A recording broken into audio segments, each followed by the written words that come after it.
Hello, friend. It's Tommy Z, and I want to tell you about the biggest mistake that I made when I was breaking into this business, trying to make my music full time. I quit my job.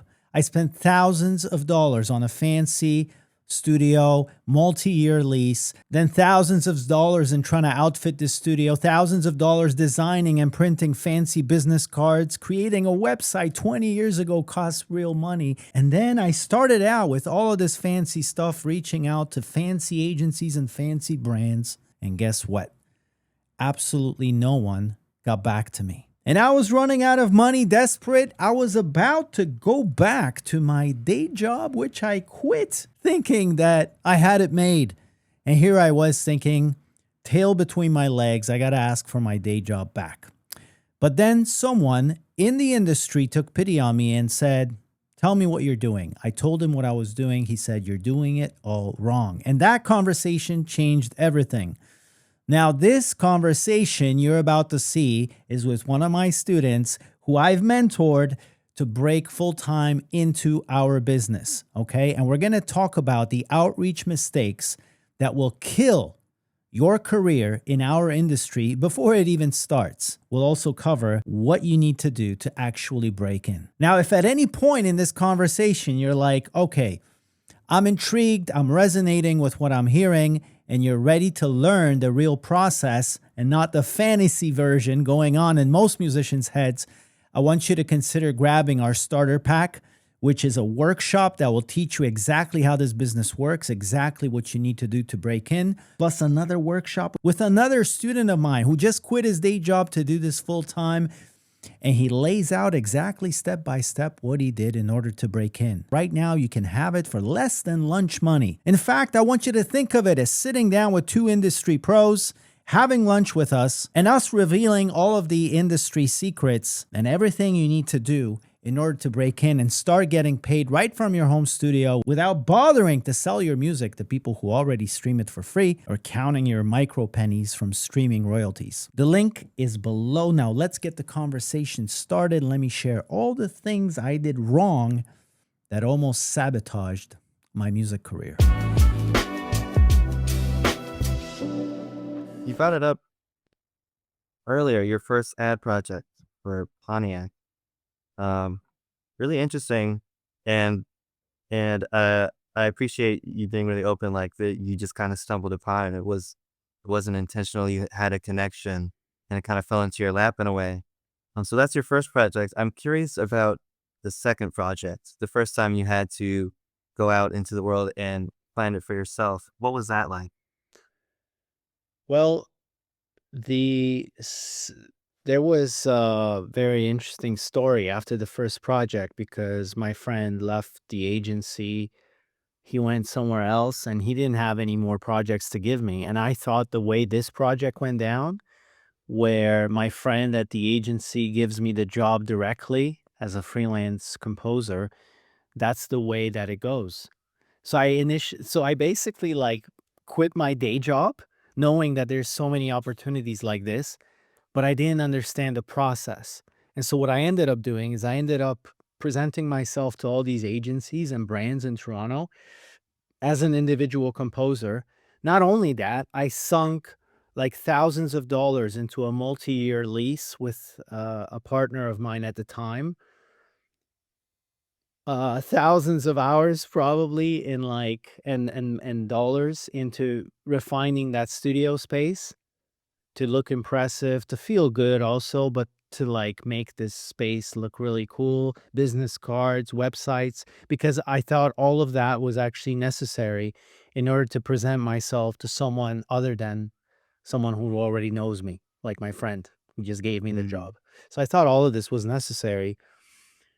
And then I started reaching out to these agencies and brands, and nobody was getting back to me. And yeah, I basically started running out of money and thinking like, okay, I'm probably gonna have to get my job back, or some kind of job because I'm running out of money here and I'm not moving forward. And then um, one of my friends at the bank, um, this girl Carolyn, I hope, I hope maybe she's watching, maybe she's not. You never know. But she said to me, I have a friend named Johnny who's a creative director at Taxi. It was the agency is named Taxi. And at that point, they had Mini, they had Viagra, they had all these big brands. And so she said, "Why don't I connect you with him?" So I met with Johnny. We had a coffee. Um, this is why I always stress like you need to align yourself with someone who's ahead of you on the path and not Mm. just work in isolation, tinkering toward perfection, whatever that means. Cause that's what I was doing. And I tend to do that a lot. Like even as we started this call, we spent 5 minutes with me trying to place a logo in the upper right hand corner. Yeah. Don't do that. Like, you know what I mean? Like, don't do that because you don't know if the market even cares about it. So why would you spend time doing it? So the most powerful lesson, the first one that I learned in that period, which I'm still struggling with, to be honest, to this day, is get things to 70 or 80% according to your best knowledge about the industry, and then let the 30% be decided by the marketplace, meaning meet with someone, share it, get feedback, then tinker. Because Mm. that 30% from the marketplace is worth probably more than your 70% of your best thoughts in your dark basement. Um, so that's the first thing I learned. And the second thing I learned is that you do not approach brands or agencies as a freelance composer. The process is defined in our industry, and this is not how it works. The agency and the brand doesn't have the attention span to deal with a million freelance composers. So they deal with hundreds of music production companies instead. And then in these music production companies, they have a music producer like me. This is something that I learned. I wish I learned it earlier. That then deal with the multitude of freelance composers. And so that's what Johnny told me essentially. He said, "You're wasting your time. No agency or brand is going to work with you as a freelance composer. The gig you got was from a friend, and yes, that happens sometimes. If you have a creative director friend at an agency, maybe they will have enough power to veto or send you the job directly or whatever." But he said what you actually got to do is go to these music houses. And I was like, I didn't even know what a music house was because unlike recording studios at the time, or maybe even today, who need to be public facing, they're B2C. They are business to consumer, meaning they need to be um, known to the average musician so that you know to book time at this studio. Same with rehearsal spaces. The music houses don't need to do that. They don't need to put a big sign on the door. They don't need to advertise so that average musician knows about them because they are B2B, meaning they work business to business. As long as they are known by the ad agencies, they don't even need to be publicly listed. And that's something that I realized. So he gave me a name of a bunch of music production companies that they work with. And the moment I started showcasing my site and my reel to a music producer inside of the music house, and I had something unique to show, immediately I started getting meetings. Immediately. It's not so easy today. I have to be transparent because there's a lot more musicians and it's not so special that you make electronic music like I did. And it sounded edgy. And people were like, how did he make that sound? Now it's a lot easier to make that sound. However, I still think, and Marion, you are proof of this, that if a young, aspiring, freelance musician presents themselves well with good stuff to a music house, to a music producer, you're going to get a connection. You're going to get some conversations happening. You might get an opportunity, or even like you, Marianne, you might get a full time gig. I'm not sure how you pulled that off, but hey, man, I did the same thing 20 years ago. I realized that I'd rather be on the inside of a music house than just be a freelance composer. And so I use my best skills, not just musical, but even like connection skills, conversation skills, sales skills to land myself a gig at a music production company. And that was my first gig. Um, and so that's a clue to other people who are listening to this. Like, don't just use your music skills. Use whatever skills that you have in general, period. Combine them with your music skills, and who knows? Maybe you don't end up being a freelance composer. Maybe your destiny is to become like, I don't know, maybe more like me, which is like being a chef in the kitchen, overseeing freelance composers, using your communication skills to get more gigs, to communicate with the client while at the same time communicating with freelance composers and trying to get the vision and the vibe of the music to match and being responsible for the whole thing. So there's not just one way to make a living in our business. And so that's something that you find out once you kind of make your way in. You open your eyes and you're like, okay, so there's all these avenues available. Where am I going to fit best? Yeah. Yeah. I'm glad we got into that because the Pontiac story, as serendipitous as it is so like kind of random. And not something that you can really intentionally follow if you're a musician who wants to break into this industry. So, but Johnny, you can find your John. It was Johnny who sat you down and tells you where to go. Yes, you can find that and begin reaching out to the right people rather than trying to skip the line, which it's basically impossible. Even the music houses struggle to get the attention of the agencies. So Everyone, yeah, everyone is fighting their battle. Um, the brand is at the top, but even the brand is fighting. They're just a little more numb. Like they're not like on the battlefield directly like everyone below them.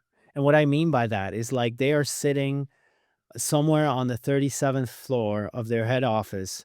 And by the time the brand is in trouble, like it just takes, I think, years for them to realize it because they're these huge Titanics.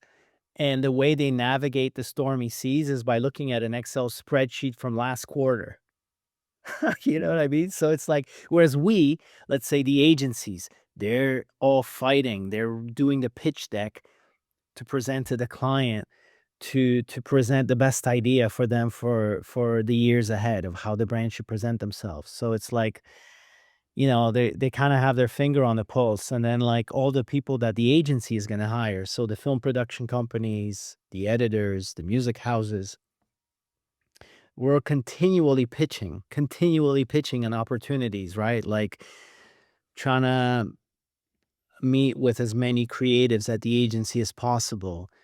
Trying to send the follow-up emails like 30 times a year to the same person.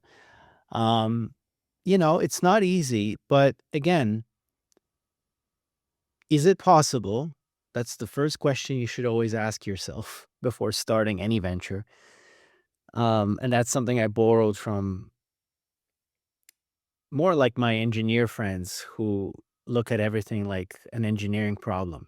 So, is there like a 0% chance of this succeeding? If the answer is yes, because like the laws of physics get in the way, let's say, then you should probably not do it. That means you're crazy. You're trying to defy the laws of physics. But is it possible for a freelance musician to make a decent living being commissioned right from their home studio today? Yes, it's possible. Is it going to be easy? No, but you're going to make it hell of a lot harder on yourself if you don't actually define how you're going to do it, precisely how you're going to do it. Because if your plan is like a mishmash of like what most musicians do, which is like, well, I'm going to first record an EP, then I'm going to distribute it to all the streaming platforms, then I'll release it on Bandcamp, then I'll try to grow an Instagram following, and then announce the EP to people who already get their music for free or stream it for free. That's probably not the best plan as of today. Maybe it was a good plan 30 years ago. It's not a good plan today. So as difficult as our business can be, I don't know of any other path where the projects occur at such frequency with such budgets, with such a great ratio of money paid versus time spent for a freelance musician.